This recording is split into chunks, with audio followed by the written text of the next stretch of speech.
각본에 의해서 어릴 때 어떠한 각본이 형성되느냐에 따라서 그 각본을 전개하고 어떤 결과를 얻는 것이 우리의 삶이라고 했습니다. 그러면 이 각본이 승리자의 각본이 있고 패배자의 각본이 있고 비승리자의 각본이 있습니다.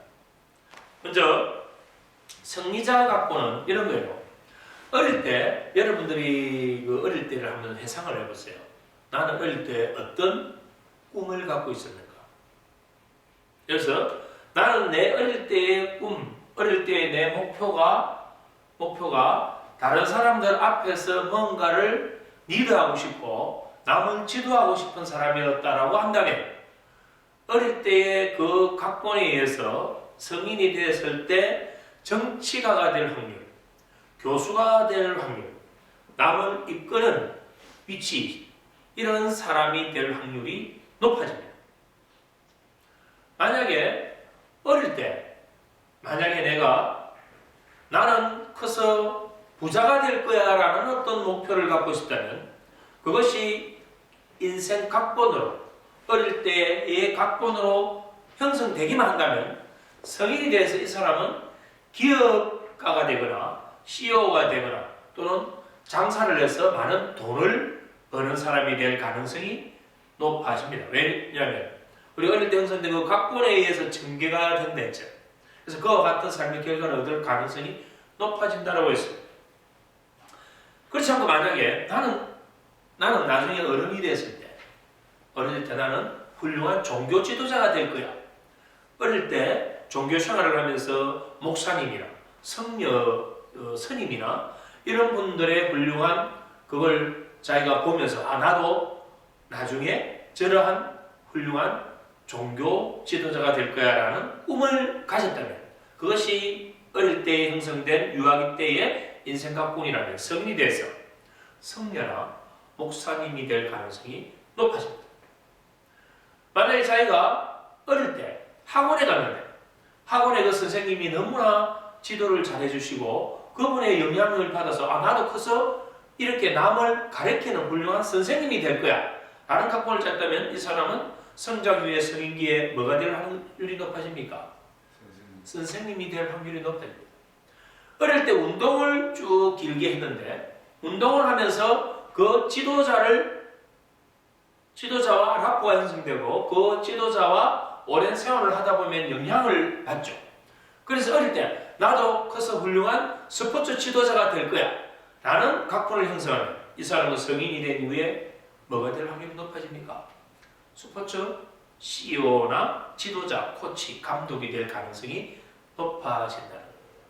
그러면 이처럼 어릴 때의 각본, 어릴 때의 목표, 어릴 때의 꿈, 어릴 때의 그 사명이 성인이 되어서 그대로 전개되어서 그것이 이루어지는 삶을 무슨 각본? 승리자 각본이라고 합니다. 자, 이제 봅시다. 우리 각본이 크게 세 가지가 있겠습니다. 하나는 승리자 각본, 또 하나는 패배자 각본, 또 하나는 비승리자 각본이 있겠습니다. 승리자 각본은 어릴 때에 형성된 그 각본이 성인기에 전개되어서 그것이 뭐했다? 이루어졌다. 그것을 무슨 각본? 승리자 각본이라고 합니다. 그러면 쉽게 하면 이거 어린 시절의 목표가 성취된 사람. 그럼 이 사람은 건강할 거예요? 건강하지 않을까요? 건강합니다. 이 사람의 삶은 건강한 삶이 될 수 있다. 자, 두 번째는 바로 패배자 각본입니다. 첫 번째는 승리자 각본, 두 번째는 패배자 각본이에요. 그럼 승리자 각본은 어릴 때의 목표가 성취된 사람이라고 한다면 패배자 각본은 뭘까요? 어릴 때에 그 자신이 갖고 있던 목표가 성취되지 못했다 이 말이에요. 또는 성취가 됐다 하더라도 자신이 성취한 그것에 대한 만족도가 떨어진다면 그건 패배자 각본이라고 볼 수 있는 거예요. 개념이 이제 자세히 잡혀지죠? 자, 그러면 패배자 각본에 대한 개념이 잡혔으면 패배자 각본은 1급부터 3급까지 있습니다. 보통 우리가 급수를 칠 때 3급, 2급, 1급 이렇게 쳐서 1급이 제일 크게 생각하잖아요. 여기서 이야기하는 급은 반대입니다. 3급이 약한 급, 3급이 약한 패배자, 2급은 그보다 좀 더 강한 패배자, 1급은 뭐? 이렇게 우리가 봐야 되는데 거꾸로 되어 있단 말입니다. 그럼 어떻게 되었을까요? 교르번석에서 이야기하는 그 패배자 각본은 1급이 가장 약한 패배자 각본이다. 2급은 조금 더 강한 패배자 각본이다. 그럼 3급은 아주 중한 거꾸로 된 개념이다. 이렇게 이해하면 외우기가 아주 쉬워요. 개념 잡혔죠 그러면? 네. 자 그러면 1급 패배자는 뭐냐면 어릴 때 경미한 실패, 작은 실패다 이 말이에요. 작은 실패나 작은 상실, 뭔가 잃어버렸던 거. 그럼 작은 실패나 상실이 반복되거나 지속됐다면 그것이 몇 급? 1급 패배자 각본이 된다. 그러면 어릴 때 그러한 작은 실수나 상실이 반복되어서 1급 패배자 각본이 만들어진다면 이 사람은 성인이 된 이후에 어떠한 그러한 패배자 각본이 실행됐을까요? 가벼운 우울증 증세를 알 수 있습니다. 그 다음에 인간관계에서 다른 사람과의 갈등이 자주 일어나. 그리고 어릴 때 실패를 많이 했기 때문에 성인이 돼서도 뭐 할 확률이 높아질까요? 실패할 확률이 높아진다. 이것을 우리는 뭐냐면 1급 패배자 각본이라고 합니다. 그럼 성인이 돼서 우리가 가벼운 우울을 느낀다든지 사람들과의 인간관계 갈등을 느낀다든지 작은 실패를 자주 하는 사람들은 결국은 뭘까요? 어릴 때의 그 1급 패배자 각본에 의해서 그것이 전개된 것이다라고 우리는 분석할 수 있는 거죠. 자, 그러면 2급은 뭐냐면 1급보다는 조금 더 이제 깊어지죠. 그러니까 다른 사람들에게 노출하기 싫을 정도로 불쾌한 정서적인 그러한 각본이에요. 불쾌한. 그러니까 내가 어릴 때 어떤 그런 경험이 긍정이 아니고 뭐 부정적인 경험이었는데 그래서 누군가에게 내가 욕을 많이 얻어먹었다. 누군가에게 내가 얻어맞았다. 누군가에게 내가 따돌림 받았다. 그걸 남들 앞에서 뭐 노출하면 내 자존심이 상하고 내가 뭔가 도움받을 그런 것도 없을 것 같고 그래서 그걸 내 안에 뭐 해버렸을까요? 감춰버렸단 말입니다. 그러한 불유쾌한 정서가 내 안에 쌓여있는 그러한 각본, 남에게 노출하기 싫은 정도의 불유쾌한 그러한 각본, 그걸 몇 급? 2급 패배자 각본. 그럼 2급 패배자 각본을 가진 어릴 때 그런 각본을 만들었다면 성인이 된 이후에 이제 어떤 그러한 문제가 일으킬까요? 바로 그런 거죠. 대인 기피 증세가 나타날 수 있습니다. 그 다음에 우울증이 아까 앞에 1급은 뭐? 가벼운 우울 증세이거든요. 이건 심각한 우울 증세를 드러냅니다. 그 다음에 집단 따돌림을 당하거나 학교에서 퇴학을 당하거나 또는 다니는 직장에서 해고될 그런 가능성이 높아집니다. 그게 뭐냐면 어릴 때에 내가 남들에게 노출하기 꺼려하는 그런 부정적인 정서가 내 안에 들어와가지고 그것이 뭐 했을까요? 나를 묶어버렸단 말입니다. 제한해버렸단 말이에요. 나를 그 경계에 가둬버렸다는 거죠. 근데 그것이 해소 안 됐거든. 해결 안 됐거든. 가벼운 것도 아니고 조금 무거운 게 들어갔다 이 말입니다. 그러면 그것이 성인기에 그런 심각한 우울증을 만든다든지 직장에서 적응을 못하게 만든다든지 또 그러한 학교 생활에서의 또는 집단 생활에서의 따돌림이나 왕따 거기에 적응 못하는 현상을 만드는 것이 결국은 이게 어릴 때 각본이 잘못 만들어졌다. 이게 2급 패배자 각본입니다. 자 그럼 이제 3급으로 넘어갑니다. 3급 패배자 각본은 뭐냐면 이것보다도 훨씬 심한 거, 강도가 심하게 들어간 거죠. 이건 뭐냐면 비극적인 각본이에요. 비극적인 각본. 비극적인 그런 결함을 가진 각본이 만들어진다면 이게 3급 3급 패배자 각본이에요. 어떤 게 있을까요? 예를 들어서 어릴 때 자기 가족 중에 한 명이 자기가 보는 앞에서 자살을 했습니다. 자, 이거 심각한 거죠? 이거 2급입니까? 1급입니까? 3급입니까? 3급에 들어간다는 말입니다. 그러면 이건 그냥 불유쾌한 정서가 아니에요. 비극적인 각본입니다.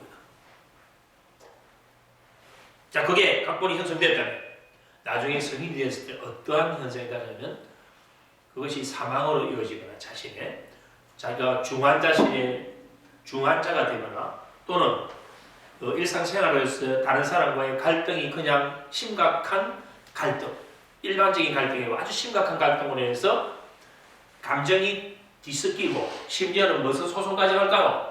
법적인 소송까지 가는 그런데 잘 휘말리는 사람이 됩니다. 그리고 그런 사람들은 회사에서 횡령을 한다거나 자살을 기도할 가능성이 아주 높아집니다.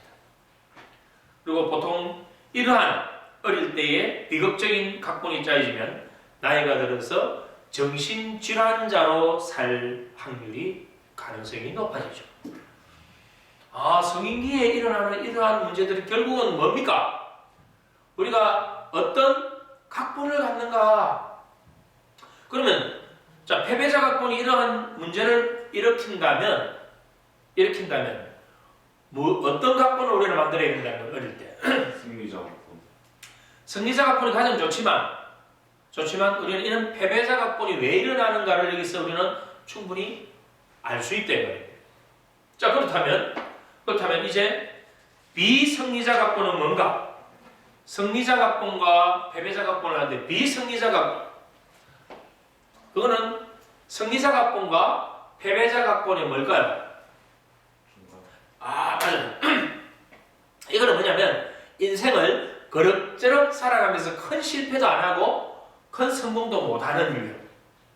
그래서 이 각본을 무슨 각본이라고 하냐면 평범한 각본이라고 합니다. 그래서 큰 실수패, 큰 성공이 없다 보니까 성공과 실패의 차이가 클까요? 적을까요? 작죠. 그래서 평범한 각본이라고 보는 거예요. 직장에서 이런 사람들은 높은 위치에 올라가기가 힘듭니다. 그냥 평범하게, 눈치껏, 안전하게, 대신에 높은 데 안 올라가지만은 해고될 확률도 작습니다. 왜? 적절하게 살아가니까. 그래서 이런 사람들은 그럭저럭 살아가다가 자기 삶을 마칩니다. 그래서 죽을 때 어떤 이야기를 하냐면 그때 내가 그것을 했더라면 그때 내가 그걸 선택했더라면 만약에 이런 이야기를 많이 하는 요인이 바로 뭡니까? 비승리자 각본이다라는 거예요. 그럼 우리 주위에 보면 비승리자 각본을 가지고 살아가는 사람들이 많이 보이죠. 적절하게 살아가고 부딪히는 게 싫어하고 새로운 도전 싫어하고 그 짜여진 그 틀에서 다람쥐 쳇바퀴 돌듯이 살아간다. 우리가 어릴 때 승리자 각본을 짜면 어떻게 될까요? 살아가면서 새로운 호기심을 가지고 새로운 부분에 도전을 하고 실패를 하더라도 다시 일어서고 계속 가져간다 이 말입니다. 그럼 패배자 각본을 갖고 있다면 어떻게 될까요? 자신의 초점이 어디로 가버릴까요? 원하는 곳, 자기가 어떤 성취 쪽으로 가는 것이 아니고 문제에 초점이 맞춰져 가지고 자신 안에 있는 어릴 때의 그 각본을 나이 들어서 계속 재현시키는 그 경계에 갇혀버린다면 우리가 얼마나 삶이 손해를 보나요? 이런 공부를 하는 이유가 바로 이러한 원인, 이러한 것들을 분석을 해서 그것에서 어떻게 하면 우리는 벗어날 수 있는가, 또 어떻게 하면 자신이 갖고 있는 그 자원들을 긍정적으로 쓸 수 있는가를 알게 되는 것이고, 또 우리가 관계하는 데서도 저 사람은 저런 어릴 때의 각본이 지금 이러한 영향을 미치고 있구나. 그럼 이걸 우리는 벗어나기 위해서는 어떻게 할 것인가? 거기에 대한 답을 찾는 거죠. 자, 그럼 각본 3개가 이제 이해가 다 잡혔습니까? 네. 자, 그럼 각본을 이렇게 3가지로 구분한다면, 자, 승리자 각본을 가진 사람은 아까 어떻게 한다? 일을 하다가 만약에 실패한다면 이 사람들 어떻게 할 거예요? 승리자 각본을 가진 사람. 다시 도전. 그걸 면밀하게 분석합니다. 분석하고 그게 새로운 더 나은 방법이 무엇인지를 끊임없이 새로운 선택을 할 수 있는 사람, 뭘 갖고 있나요? 유연성을 갖고 있다. 자, 다시 성리자 갖고는 실패하더라도 뭐한다? 더 나은 선택을 할 수 있는 선택. 성리자 갖고를 갖고 있는 사람은 대부분 뭐가 높으냐면 셀프 이피카시, 바로 자기 효능감이 높은 사람입니다. 자기 효능감이 높은 사람은 실패할 때 절대 좌절하거나 포기하는 사람이 없어요. 자기 효능감이 높은 사람은 실패하거나 고난이 오거나 힘들 때 거기에 대한 원인을 분석해서 끊임없이 다른 선택을 찾습니다. 더 나은 선택을. 그래서 더 나은 선택을 해서 다시 도전하고, 그래서 또 결과가 안 오면 또 다른 선택지를 찾고, 끊임없이 선택지를 찾아서 뭐 할 때까지? 성공할 때까지 끊임없이 도전하는 사람이 무슨 각본? 성리자 각본이다. 우리는 그 결과가 어떤 것이었든 간에 어릴 때 바로 이 성리자 각본이 우리 삶에서 얼마나 중요한가. 성공할 때까지 다른 선택을 하는 것이 바로 성리자 각본이라면 패배자 각본은 어떨까요? 패배자 각본은 대부분 그냥 막연한 바램을 많이 갖고 있는데, 나도 저렇게 됐으면 좋겠다. 남이 복권에 20억 당첨됐다면 나도 당첨됐으면 좋겠다. 그래서 뭐 사냐? 복권 산다 이 말입니다. 이 패배자 각본이죠. 복권이 어떻게 자기 삶의 희망이 될 수 있나요? 목표가 될 수 있나요? 아니잖아요. 그래서 자기 있는 사람들은 실패를 하면 원인을 어디에서 찾을까요? 남 탓을 합니다. 남 탓을. 이게 패배자 각본이에요. 그래서 패배자 각본 남 탓을 하면서 아까 성리자 각본은 무엇을 갖고 있었나요? 무엇을 갖고 있었나요? 유연성을 갖고, 유연성이라는 게 뭐였나요? 끊임없이 더 나은 방법을 선택해서 될 때까지 계속 도전하는 것을 유연성이라고 한다네. 패배자 각본은 하나에 꽂히면 그 하나가 다예요. 그 하나에만 꽂혀서 끝까지 그것만 계속 보는 거예요. 그래서 자기가 그 하나 선택한 거기에 모든 것을 다 걸어버리는 사람. 그 더 나은 선택이 분명히 있는데도 불구하고 자기가 선택한 그것의 모든 것을 다 걸어서 실패하는 그러한 각본을 갖고 있는 것이 바로 패배자 각본이다. 비성리자 각본은 뭔가요? 실패하기도 하고 성공하기도 하지만 그 성공도 크지도 않고 실패도 크지 않다. 그런데 이런 사람들은 성공과 실패의 차이가 크게 없다. 그냥 밋밋하게 살아간다. 평범한 그러한 각본이 되는 거죠. 그래서 비성리자 각본은 새로운 도전과 새로운 모험을 하지 않기 때문에 아주 안전하게 살아가는 각본이 비성리자 각본이에요. 자, 중요한 건 우리가 이 각본을 한번 형성됐다면 이것을 변화시킬 수 있느냐 없느냐가 중요하죠. 자, 각본은 변화시킬 수 있나 없나, 그 부분에서 여러분들 답을 해보세요. 바뀔 수 있을까요 없을까요? 바뀔 수가 있다. 이게 답이에요. 이건 이렇게 형성되면 전개돼서 결과를 얻는 게 각본이지만 이건 얼마든지 우리가 바꿀 수가 있다라는 절대 전제를 가지라 이 말입니다. 어떤 각본이든 우리가 변화시킬 수가 있다. 자, 우리가 그럼 각본을 이렇게 분석을 하고 이걸 분류하는 이유가 뭘까요? 그걸 변화할 수 없다면 이걸 분석할 이유도 없잖아. 그걸 분류할 필요도 없는 거지. 우리가 이 각본을 분류하고 분석하는 이유는 뭐 하기 위해서? 우리가 더 변화하기 위해서, 긍정적으로 변화하기 위해서, 우리 삶의 보탬이 되기 위해서 이러한 것들을 유용한 뭐로 쓴다? 정보로 쓴다. 그것이 하나의 우리의 변화와 더 나은 성장을 위한 로드맵이 된다. 그래서 우리는 각본을 분류하고 분석한다 이 말입니다. 어떤 각본이든 뭐 할 수 있다?